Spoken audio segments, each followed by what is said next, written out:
Moraï Berabotaï, Mishpacha Ekara, chers amis, chers auditeurs et éditrices, je me sens un peu perplexe cette fois-ci, étant donné que dans la série des parachutes que nous avons vus jusqu'à aujourd'hui, depuis Shemot, Vaïra, Bo, Béchalah, etc., nous sommes témoins d'une intervention divine inexplicable, entre guillemets, à savoir l'utilisation de certains prodiges, des miracles, le 10 plaies en Égypte, ainsi que dans le désert, la manne, les nuées de gloire et les colonnes de feu. les colonnes de nuée, oui, les colonnes de feu, le puits de Myriam, etc. Et cette description de notre histoire en Égypte, et même en sortant d'Égypte, me plonge quelque part non pas dans une inquiétude, pas du tout, mais enfin, dans le fait que mon peuple, à l'origine, semble être passif, n'est-ce pas? Et qu'il ne prend pas lui-même la décision de se libérer des contraintes de servitude aussi lourdes du capitalisme et de l'impérialisme Égyptien. égyptien. Il n'y D'ailleurs, a on pas eu de voit, tentative, en fait?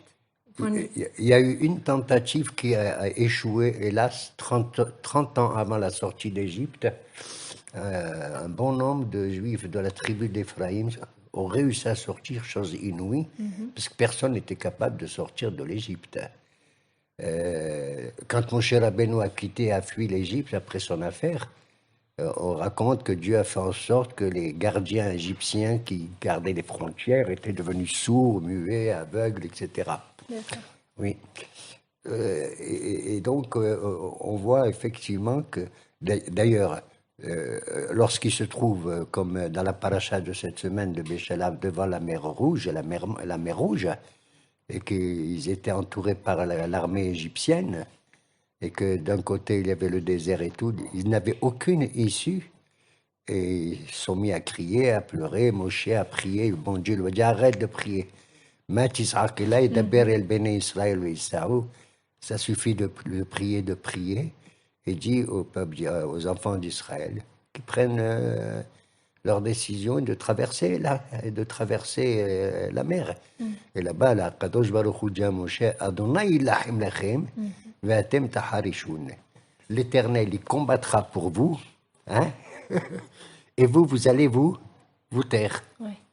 Moi, je fais un jeu de mots qui m'intéresse énormément. Je fais un jeu de mots de ce pasouk. Adonai yilachem lechem. Dieu, il vous donnera, ça veut dire lachem, pas combattre. Du pain. Il vous donnera du pain. Il assurera votre existence, parce que le pain, c'est l'essentiel de notre nourriture. Voilà pourquoi il a mérité de la plus belle bracha par rapport à tous les autres aliments. Qu'on dit amotzi lechem enaretz, et que pour de l'eau, des liquides, on dit rien que chez Akol, pour un arbre, pour les plaïts, etc. Elle dit, Adonai, ilachem lechem. L'Éternel, il va vous assurer le pain. Alors, s'il m'assure le pain, je m'en fous, je ne travaille pas. Pas du tout. Vatem taharishun, je fais un jeu de mots, taharoshu. Et vous allez labourer. Et c'est ça. C'est ce que je veux souligner ici, que si Akadosh Baruch Hu est intervenu pour sauver Israël, pour lui assurer une certaine existence, c'est parce que quelque part aussi, il faut qu'il y ait une réponse de la part de Béné Israël. Il faut qu'il y ait une action, une ishtadlout, comme on dit, un effort de notre part pour mériter ce que j'appelle le miracle. Il y a, si vous voulez, pour ainsi dire, un lien étroit entre ce miracle qui, pour ainsi dire, va bouleverser le déterminisme, n'est-ce pas? La nature elle-même. La nature, souvent on dit, chez les artistes, pas toujours, la nature est morte. Elle n'est pas morte. On met en opposition toujours l'intervention à travers les nissim, les miracles, comme une ouverture inouïe, incroyable, mais vraie. Comme on dit chez nous, c'est pas tous les jours qu'il va y avoir un miracle. Contre la nature qui apparemment revient la même. Le jour succède à la nuit, le froid au chaud, etc., etc. Personnellement, je voudrais montrer qu'il y a un lien amoureux étroit entre cette notion d'unicime, du nest, du miracle et de la vie de la nature en profondeur. Donc c'est comme si, par définition, la vie serait miraculeuse. Exactement. La vie est, mais je dirais, la nature est miraculeuse et le miracle, il est naturel. D'accord. L'un comme l'autre s'équivalent. Il y a une contra, comment dire, Il n'y a pas de il contradiction. y a un rapport entre les deux. Les Haramim nous disent que Hateva, la nature, a pour valeur numérique 86 comme le nom de Elohim. Donc on voit bien, c'est incroyable. On dit Hateva, pourquoi on l'appelle comme ça? Parce que Toveya, il sombre, il est le même. Mais en vérité, si je vais en profondeur au sens philosophique comme au sens clair du mot, c'est là que j'atteins la profondeur de la compréhension des choses. Regarde, quand tu regardes, mais c'est incroyable, on n'a pas des yeux pour voir, on n'a pas des oreilles pour entendre. Quand tu vois la multitude, la multiplicité des couleurs qu'il y a dans le monde, dans la nature, des goûts, des ta'amim, des parfums, et de toutes les formes les plus incroyables qu'il y a dans la nature, tu trouves qu'elle, quelque part, elle procède, elle est en elle-même un miracle, pour ainsi dire, puisqu'elle nous permet de jouir d'une existence extraordinaire. D'ailleurs, on se rapproche d'une fête qui s'appelle comment? Tou Tou Bishvat. Et Tou Bishvat, comment ça s'appelle? C'est incroyable, mais vrai. Dans la Gemara de Rosh Hashanah, on dit, il y a 4 Rosh Hashanah dans l'année. Ah bon? Il y en a 4. Il n'y a que nous qui pouvons sortir une affaire pareille. Chez les autres, ils ont une seule Rosh Hashanah. C'est en janvier ou bien au mois de Tishri. D'accord? Eh bien, là, il y a le Rosh Chodesh de Nissan, c'est le Rosh Hashanah des rois. C'est ainsi que les rois commençaient à compter leur royaume, les années de des Melachim. Comment il s'appelle? Le Rosh Chodesh du mois de Elul, c'est le Rosh Chodesh des animaux, c'est-à-dire le Maaser des animaux. Même les animaux, ils ont un Rosh Chodesh, ils ont un Rosh Hashanah. Rosh Hashanah. Et Rosh Hashanah normal qu'on connaît, c'est celui des hommes. D'accord? Puisqu'on va être jugé. Ayom Arat Olam, et puis on va être jugé, et tout, et tout, et tout. Et un 4e Rosh Hashanah, je m'y attendais pas, incroyable mais vrai, c'est Rosh Hashanah la Ilan. Le début de l'année de l'arbre. C'est étonnant. D'ailleurs, tous les autres Rosh Hashanah, les 3 que j'ai mentionnés, c'est Rosh Hashanah pour un pluriel, pour des hommes, pour les rois, pour les animaux.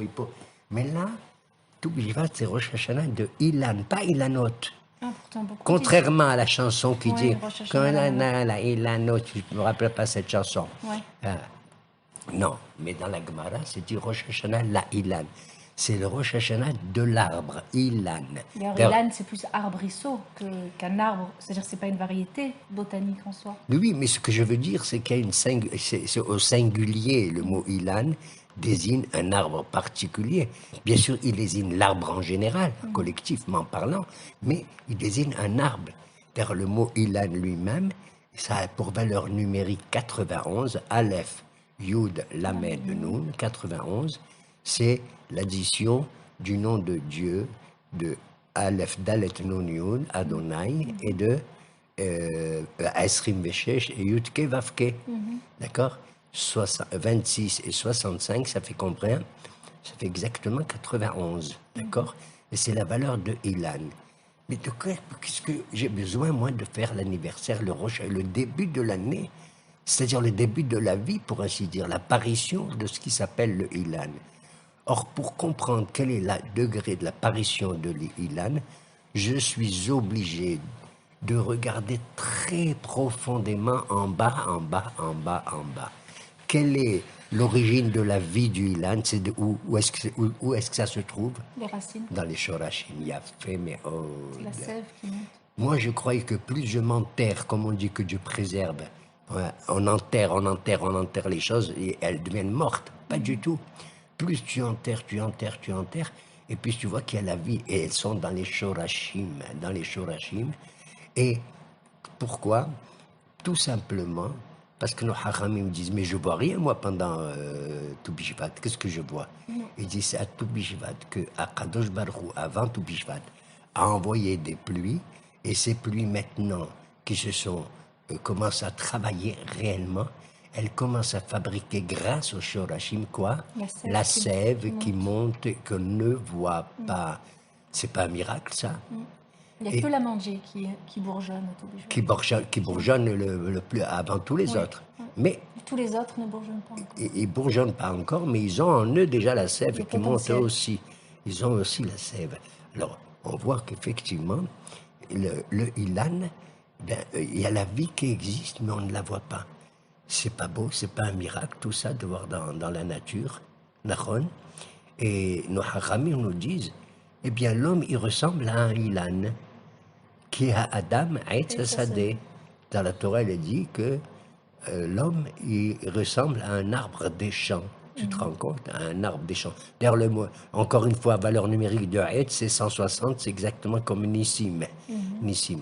C'est-à-dire que tu regardes le miracle, qui est comme l'intervention suprême, supérieure, en haut d'Akadosh Baruch Hu, qui échappe à nos connaissances, tu la compares à quelque chose qui est en bas, et qui justement, c'est là que procède la vie, c'est là que vient mamash l'existence, Nahon. Et ça, il ne faut pas, c'est comme on dit, minakoah et la poal. Pour que quelque chose puisse apparaître, on passe de la puissance à l'acte. Où se trouve la puissance? Elle se trouve concentrée à l'intérieur des choses.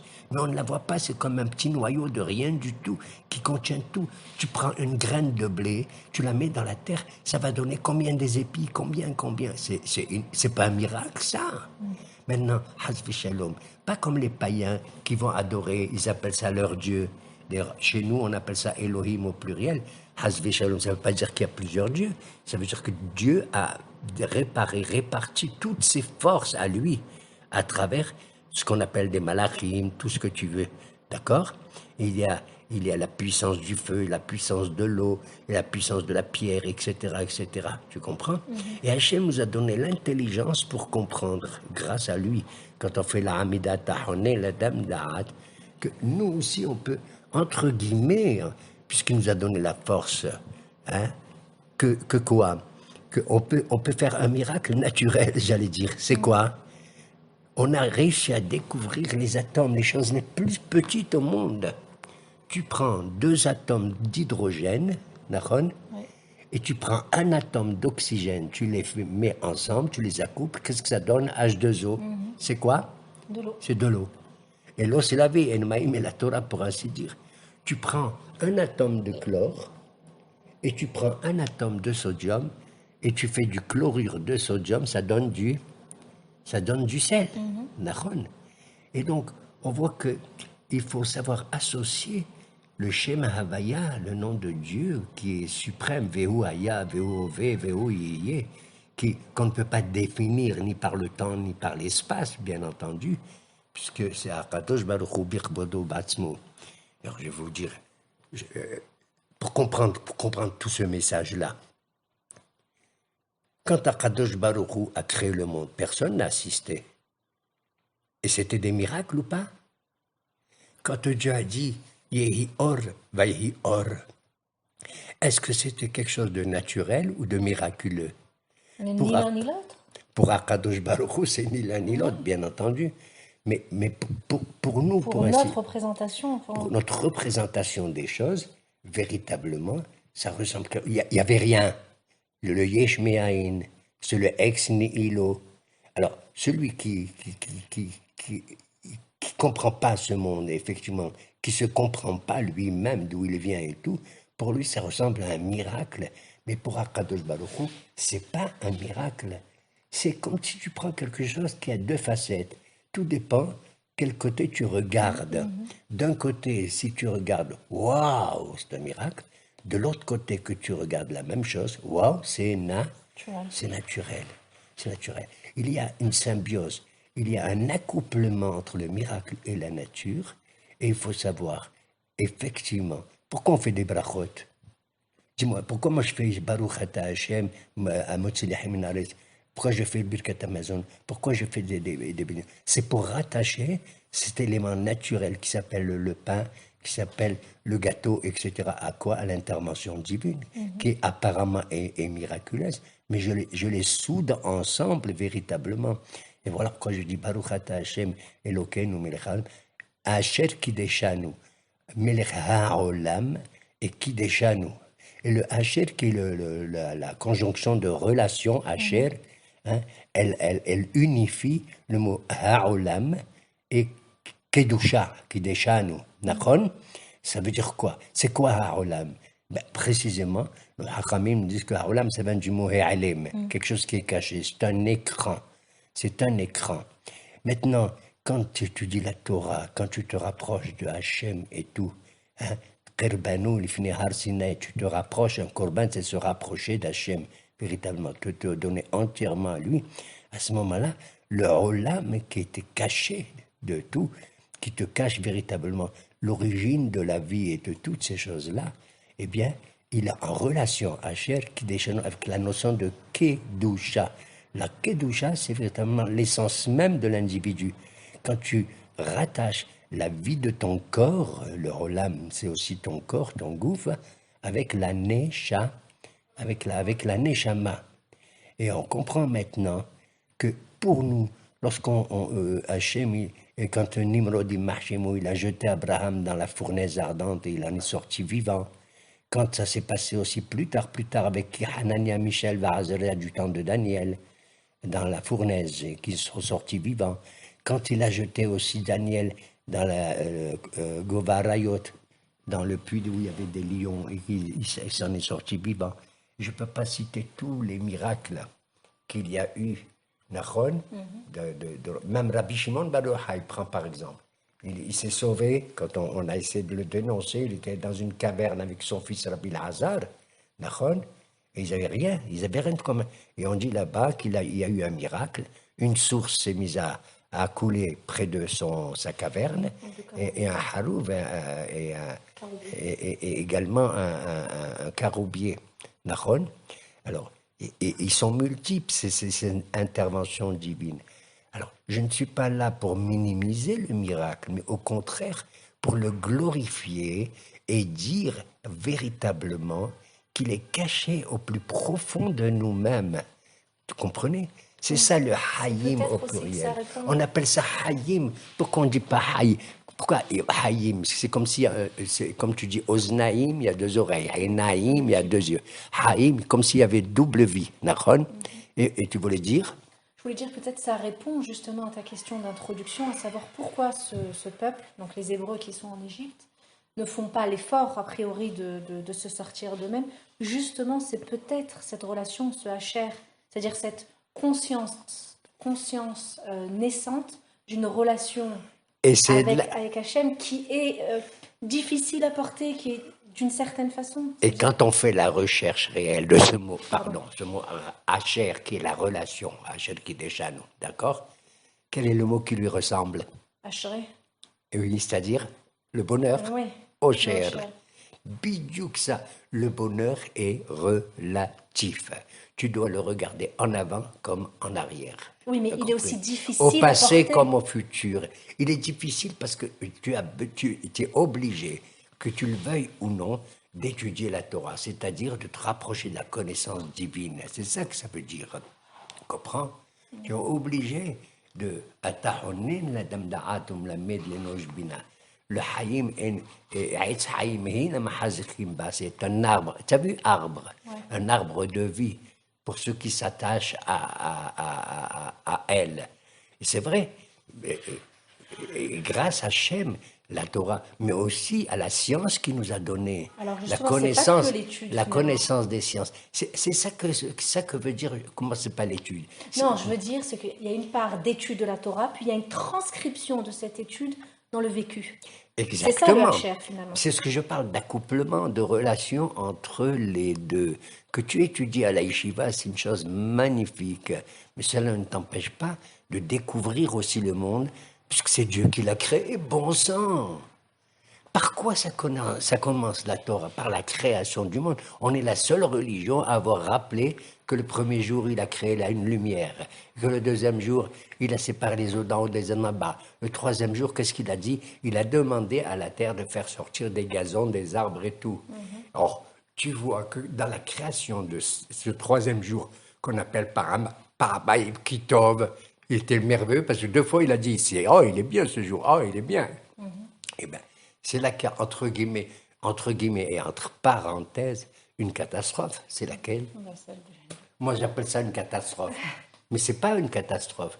C'est au contraire une puissance inouïe. C'est ce que Dieu a créé à une telle puissance que la terre n'a pas obéi à ce que Dieu lui a demandé. Elle a eu sa propre volonté. Akadosh Baruch Hu, toi la terre, tu vas donner à Etz Peri, Osé Peri, un arbre fruit qui donne des fruits. C'est-à-dire que même l'écorce, le tronc et l'arbre, il est juteux comme le fruit lui-même. Qu'est-ce qu'elle a sorti? Etz Peri, un arbre qui fait des fruits. D'accord? Pour quelle raison? Elle a ses raisons. Est-ce qu'elle a été punie parce qu'elle a désobéi? Non. Non, elle n'a pas puni. Quand est-ce qu'elle va être punie? Avec le Etzadat. Plus tard. Pourquoi il n'a pas puni tout de suite la terre? Il dit quoi? Je t'ai demandé de faire ça, tu fais pas ça. Tu comprends? Ça veut dire que le résultat, le but de toute la création, c'est pas la nature uniquement en elle-même, mais c'est la nature qui est en elle, le roi de la nature, le roi du monde, le Nezer Haberia, le couronnement de la créature, c'est Adam. C'est à partir du moment où Adam Arishon, avec Hava, ont fait leur péché, pour ainsi dire, Nachon, qu'à ce moment-là, Akadosh Baruch Hu, il a dit, ouais Adam, qu'est-ce que c'est ça? Et Adam, il lui a répondu, Akadosh Baruch Hu, il a dit, écoute, qu'est-ce que tu me demandes? Moi, qui afar atav el afar tashuv. Comment tu m'as appelé, mon Dieu? Comment tu m'as appelé? Comment tu m'as appelé, moi? Poussière. Adam. D'où ça vient le mot Adam? Adama. De Adama. Alors, c'est Adama. Hein? Elle aussi, la terre, tu as vu comment elle a fait? Quelque part, elle a peut-être raison, j'en sais rien. Hein? Et moi, si je désobéis, et si j'ai écouté le Nahash et tout, c'est parce que je viens d'Adama. C'est là qu'Hachem, il a dit qu'il faut faire un tikkun. Le tikkun de l'homme, c'est de travailler. Dans Bezerat Apecha Tochal Lehem. Le tikkun de la femme, c'est de travailler et de donner la vie quand elle accouche, etc. Nachon, et le Nahash de ramper sur son ventre. Or, maintenant, je comprends pourquoi, effectivement, dans la Gemara de Rosh Hashanah, elle me dit il y a 4 Rosh Hashanah dans l'année. Il y a une résurrection du temps, du Zman. C'est quoi? Rosh Hashanah de Nissan, c'est pour les rois. Rosh Hashanah des hommes, c'est Tishri. Rosh Hashanah des animaux, c'est le Maaser Elul. Et le Rosh Hashanah de qui? De la végétation. Je m'y attendais pas. Et c'est le Rosh Hashanah des Ilanot? Non! C'est le Rosh Hashanah, la Ilan. D'ailleurs, on va fêter tous maintenant, de manière grandiloquente, le Tou Bishvat, mais ça n'existe pas, cette manière qu'on fait. C'est nous qui avons ajouté à cela. Tant mieux qu'on mange. Il y en a qui mangent 12 sortes de fruits, il y en a qui mangent 30 sortes de fruits. Il y en a même, en Algérie, il y en a qui mangent 83, je ne sais pas quel rapport, ou 86, parce que c'est la valeur numérique de Elohim. Et c'est la durée des souffrances qu'on a eues en Égypte aussi, pendant 86 ans. On était 210 ans, mais la servitude était 86 et tout. Alors on voit que, pourquoi c'est au singulier Rosh Hashanah la Ilan, c'est le tikkun de quoi? Du Eitz Hadaat Tov Va Ra. Et il arrivera ce temps où, sans prendre des précautions, il faut savoir attendre le moment où le Ra, entre guillemets, deviendra Tov aussi. Il montrera son vrai visage de bien-être. D'accord? Adam et Hava ont mangé, tu sais quand là? 3 heures avant la venue du Shabbat. Ils auraient pu attendre encore 3 heures, ils auraient pu manger du Eitz Hadaat Tov Va Ra. Vous avez compris? Tout est dans la mesure, dans l'appréciation du temps que Dieu nous a donné. Il y a un temps, comme dit Shlomo Ameler, Eitz Sephod ve'Eitz Rekod. Il y a un temps pour ceci, il y a un temps pour cela, un temps positif, un temps négatif et tout.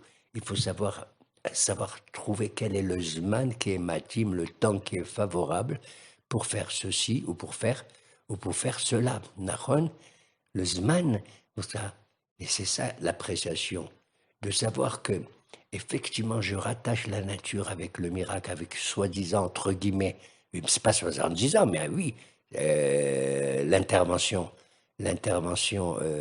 divine, d'accord, pour montrer que je rattache le passé avec le futur, le passé d'intervention divine avec le futur quelle est l'intervention de l'homme, l'intervention de nous-mêmes qui développons ce monde. Kifchou et ta'aret. Faites la conquête de cette terre et faites-lui sortir tous les fruits qu'elle veut. À tel point que aujourd'hui, il y a des arbres qui sont fruitiers, mais il y a des arbres qui ne sont pas fruitiers. À quoi ça sert? Les cèdres, les cyprès, etc. Eh bien, dans les temps futurs, Bezrat Hachem, les malheureux, ils sont là. Il y a aussi dans la terre qui donne des ronces et des épines et tout. Mais dans les temps futurs, on dira que tous les arbres donneront ce qu'ils ont de meilleur. Les épines se transformeront en fruits de tous les ronces. Voilà pourquoi la révélation de Moshe se fait où? Tu sais où? Devant un buisson. Et qu'est-ce que c'est qu'un buisson, le mesquin? Il est plein d'épines. Et le feu s'attaque.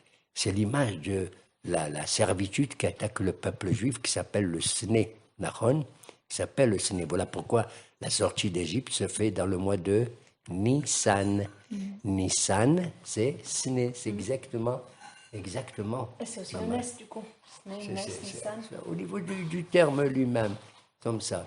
D'accord? Donc il faut savoir regarder à travers tous les mots. D'ailleurs, on dit quand on a un bonheur et tout, on le partage avec les gens, on dit Baruch Ata Shem Tov Ametiv. Et quand il y a le contraire, on dit Dayana Emet.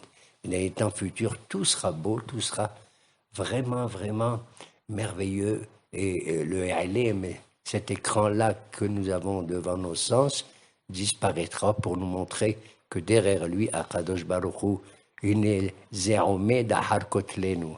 La Shekhinah se trouve derrière le Kotel. Que là va jamais à Shekhinah Zazamina Kotel. La Shekhinah n'a jamais, jamais quitté le Kotel. D'ailleurs, tu veux que je te dise, il y a une Gemara dans ma Sechet Megillah qui raconte aussi que même la Shekhinah, tu sais où elle est, pas seulement au Kotel. Hein. Elle est même dans l'endroit le plus désertique ou le plus de la galoute la plus grande. Ils disent qu'elle a existé même à Babel, elle a existé même en France, elle a existé même au Maroc et tout. C'est des petites shrinas, si tu veux. Une shrina, c'est un reflet quelconque de la présence, de la présence divine. Il raconte qu'il y avait une synagogue à Babel qui s'appelle Shav Veyativ. Elle s'appelle comme ça, que ça veut dire Shav Veyativ. Elle s'appelle Je succombe et je me redresse. Et on dit que c'est le roi, le pauvre Yechonia, le dernier des rois d'Israël, pratiquement qui a été en exil. Ils ont construit cette synagogue. Tu savais quoi? Ils ont pris avec eux, c'est inouï, mais des pierres et de la poussière et du sable de Eretz Israël. Bet Afara Yaonenu. Ils aiment ton pays. Regarde, avec la poussière et les pierres d'Eretz Israël, ils ont construit une synagogue. Et on dit dans les temps futurs, toutes les synagogues qu'on avait dans l'exil, la mienne, celle de Rabbi Sion, Zichronol Bracha, celle de Rabbi Mesoud, celle de Sidi Fetch Halimi, celle de tous les tzadikim qu'il y avait partout en Tunisie, au Maroc et tout, toutes ces synagogues et tout reviendront d'une certaine manière s'installer à nouveau en Eretz Israël. Je ne vois pas qu'est-ce que je peux ajouter de plus à cela, que si ce n'est que Rosh Hashanah, la Ilan au singulier, c'est de faire le tikkun de Haetz Hadarat, Tob, Va, Ra, et qu'il faut aller en profondeur, pour trouver que derrière toute chose étrange ou apparemment qui me dérange dans la nature, cache en elle-même un souffle de vie qui va nous permettre de voir la résurrection réellement des choses et que la nature n'est pas morte et que nous allons vivre Be'ezrat Hashem, la Tahiyat HaMetim de chacun d'entre nous et que nous allons voir dans la Tahiyat HaMetim à nouveau, tu sais qui? Tu vas voir Rambam tout vivant, tu vas voir Moshe Rabbeinu, tu vas voir Rashi, et chacun choisira avec qui il va étudier là-bas la Torah dans le Gan Eden. Amen.